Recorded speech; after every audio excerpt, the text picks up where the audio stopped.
Don't you think it's strange that there's never a third person present when anything unpleasant occurs? Mr. Owen always manages to be alone with his victim. When a third person is present, nothing happens. Doesn't that make you nervous? Out here with me alone? But we're not alone. I asked Mr. Brown to keep an eye on us. He's my third person. So you can't work this flickering. You went away from the window and left me alone. Electrocuted. Huh? Where's Vera? Vera? It's faithful, answer me. Don't do any consideration. Eat that! Well, if you don't tell me, I swear I'll kill you. If you make another move, I'll pay you. No, don't. Please. Give me a chance. If you are, Mr. Torment me this way. If you want to kill the other. I trust you. Don't you trust me? Yes. That's what he said. How can I trust her? Isn't your arm getting tired? Oh dear. What are you doing down there alone? I think I know where the doctor 10 is. minutes to Where? see. I'm not sure yet. I'll wait for you. All right, we shan't be long. Oh no, I don't wait to do myself, do I? I need bread and I need milk. Oh, alright. Alright, bye. That's the only thing about it.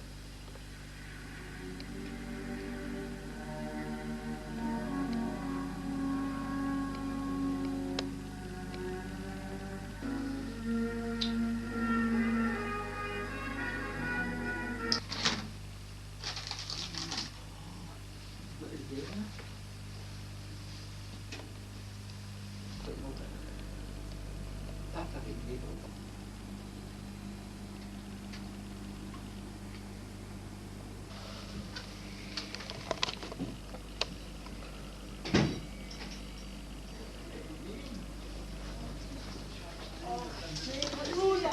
I know that, yeah. I see we're going off. Yeah, I've got to try it. Why were you held in that church? Eh? Why were you held in the church? Why were you held in the church, David?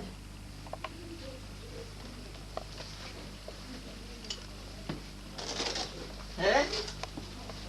Oh, that must have been interesting.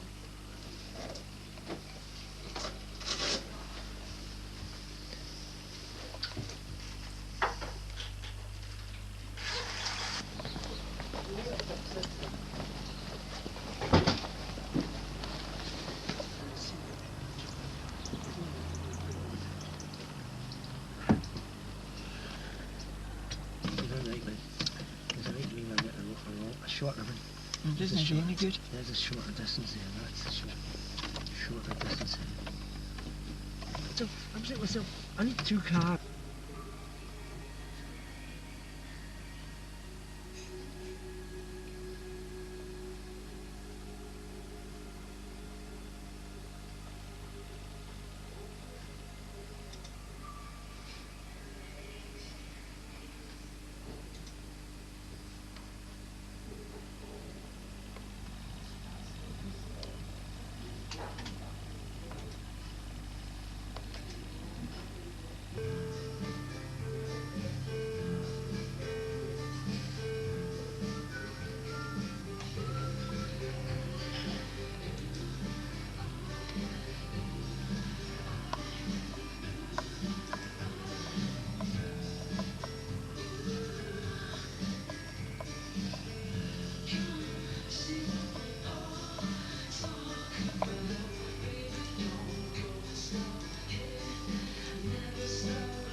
You get rid of him.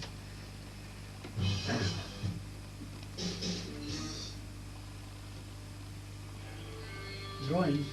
Yes, drawing, exactly. Ah.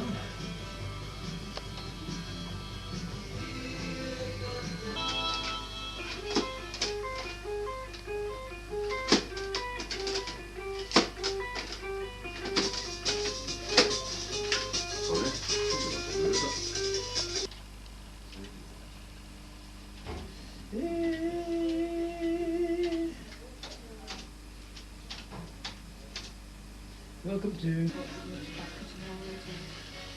forgot about it?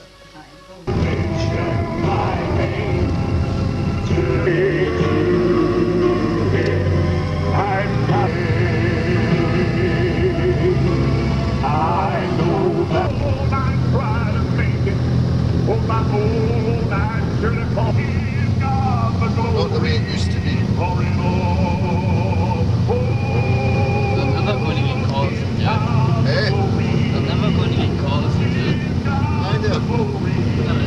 Modern stations. Be able to tell you. How's there an actual modern station for that? Or whatever factory in there broke the law. It would be taken to the cleaners. And these big, well, that's why they're having to be very. And these big, well, that's why they're having to be very. It's up the back somewhere. I know I actually that's what I've been there. I showed you a photo. No. Eh? Nope. Nope.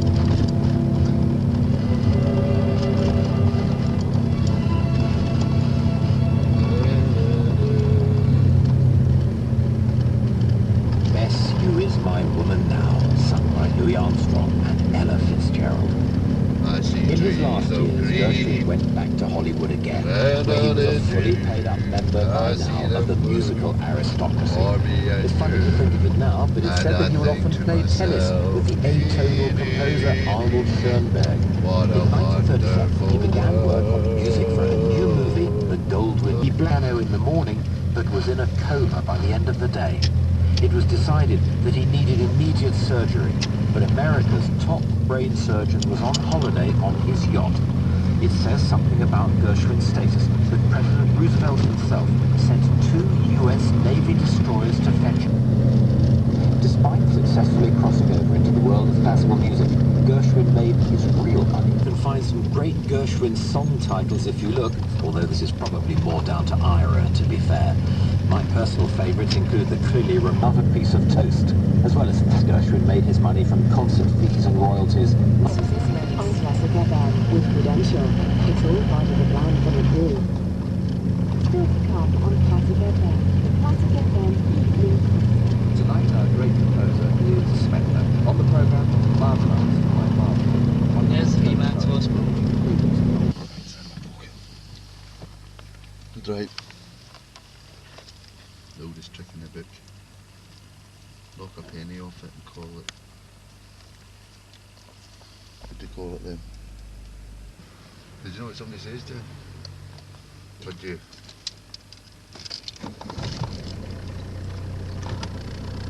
Musical studies. It wasn't until his girlfriend. She gave us a nice tape, and it's over the Fiji. You know, I think it's at Fiji. It's a revival that broke out there right now. Aye, it's tremendous. There's some of those little islands. Well, it's absolutely right now. It's these since 2000 the country was a mess, and this revival is broken. I'll tell you, when you go to the chiropractor, you gotta go and keep going. But how many of you know one touch from Jesus? I see a new door opening up for you, sister. God's gonna make a way where there is no way. You say, Brother Papa, I didn't see the way. That's because there was. In Jesus' mighty name I pray. It's done. I feel that release, Liz. I feel it. Weren't those some of the most glorious testimonies that we were in our Next week I have some really sweet ones for you. Oh, I am so Many, many more. Many more, Liz. It's just such a joy to have you here today. The Bible says one want to minister to you, pray for you. Write to me. Write to us. We value, we cherish your letters. The address is on there. And what's advert using ring us now on 08707 606 126 or email us at sales@revelationtv.com.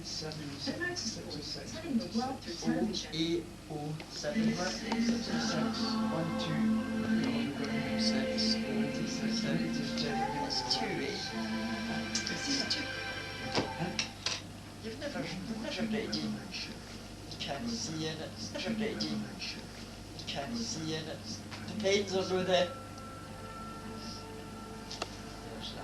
DBS correspondent and he's an author.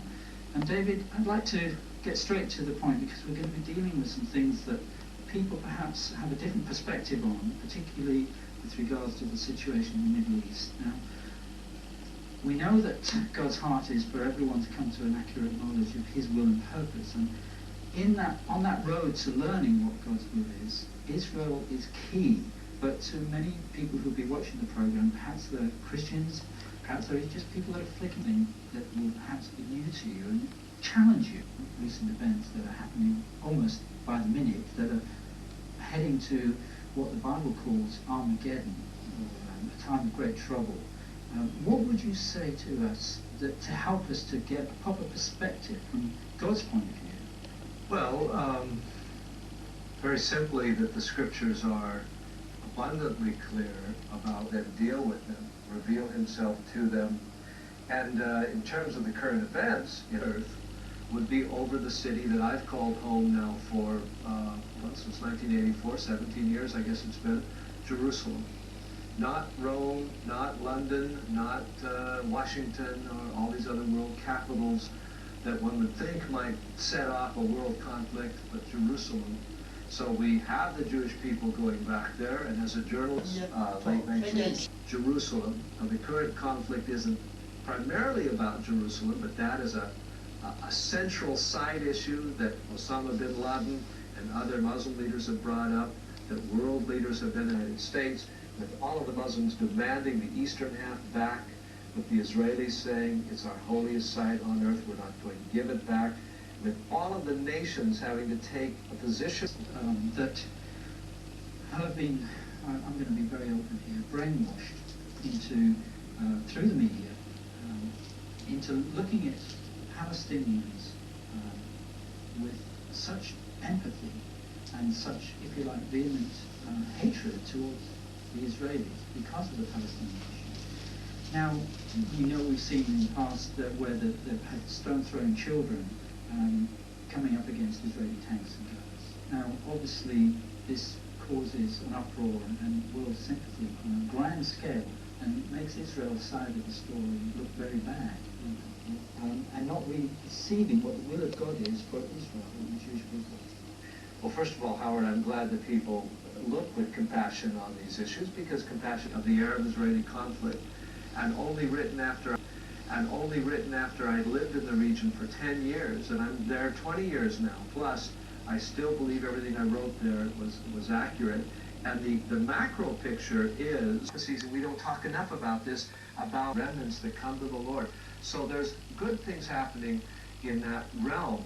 But indeed, in terms of Islam, we have to research it very, very carefully, look at it very carefully, and with respect, because it is a religion and it's held by over 1 billion people, but that has caused these attacks against the West to take place. Because the fact of the matter is, and I've researched it quite deeply, is Muhammad himself, their exalted prophet, the seal of the prophets, was the quintessential jihad warrior. By that I mean he himself led from them. He gained resources, finances through these raids. People were killed in them, of course. He himself participated in at least 14 or 15 of these and organized many others, maybe up to 40. And after these raids, then his fellow tribesmen said, we'll recognize this guy. And after these raids, then his fellow tribesmen said, we'll recognize this guy. He gained power, not to say too much, but basically through violence and through maybe even scaring his countrymen, terrorizing his countrymen into following him. And so when Osama bin Laden and others today say picking up the sword is a legitimate means of spreading the faith and going against what they call the house of war, which is the non-believers' Islam, and some take it to an extreme, and it's not just some actually, quite a few do, potentially many more could. Thank God many Muslims don't. They've moved away from that. 11 months ago, I went to a Muslim demonstration here in America, And I'd never been to one before, and I went with my family.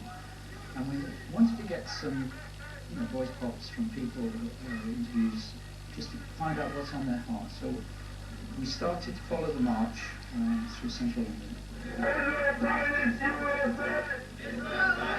Careful what to say. That was the advice that we'd given to each fellow Muslim.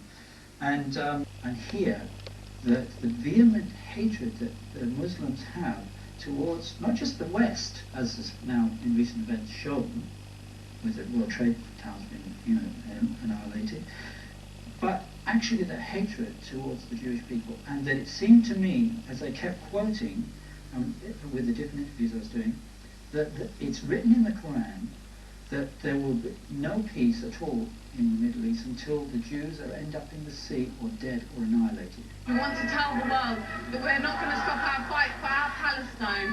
This is our land, and it's the land for all Muslims all over the world. To be honest, I think if the governments don't make a stop... Lost their faith, and there is then possible to have peace there, and we will prove it to you.